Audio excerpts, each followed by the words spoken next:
Au large d'Hyères, il est un lieu qui échappe au tumulte du monde. Un site où les visiteurs viennent se délester du superflu, et parfois même de leurs vêtements, pour profiter de la vie dans le plus simple appareil.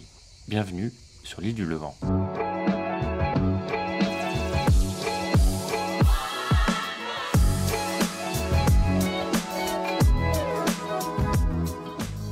Pour se rendre au Levant, 1 heure de traversée est nécessaire au départ d'Hyères. Et après une première halte à Port-Cros, une dizaine de passagers restent à bord de la navette pour se rendre vers leur terre promise. Le Levant, c'est le côté de se balader à poil et d'être libre de ça. Il y a une espèce de liberté d'agir et d'être qui est assez sympa. C'est pas souvent qu'on peut aller faire ses courses avec son sac et ses claquettes, quoi. À quelques secondes de l'accostage, les visiteurs sont accueillis d'une façon bien particulière avec le fameux salut levantin. Sur la 3e des îles d'Or, si la nature est reine, le naturisme y est roi. Depuis 1931 précisément. C'est en effet à cette date qu'André et Gaston Durville ont fondé la cité d'Héliopolis. Dans ce jardin d'Éden des temps modernes, le textile est cependant obligatoire sur le port et dans le village au style grec. Moi, il ne me manque rien, hein. Franchement, on a des épiceries, on a des restaurants, on a des bars, il y a des fêtes, on a et le calme et la festivité. Donc il y a tout. Partout sur les 10% non militarisés de l'île, le charme opère immédiatement. Ce n'est pas Alexandra Garcin qui dira le contraire. Nous sommes venus pour la première fois, c'était en 2002.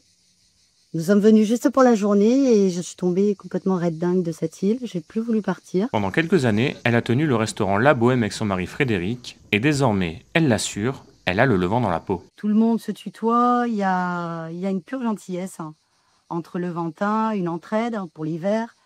On fait beaucoup de dîners ensemble, on se rend des services. C'est vraiment... C'est un petit paradis, c'est mon paradis. La fierté est la même du côté de Victorin. Lui a découvert la Cité du Soleil en 2018.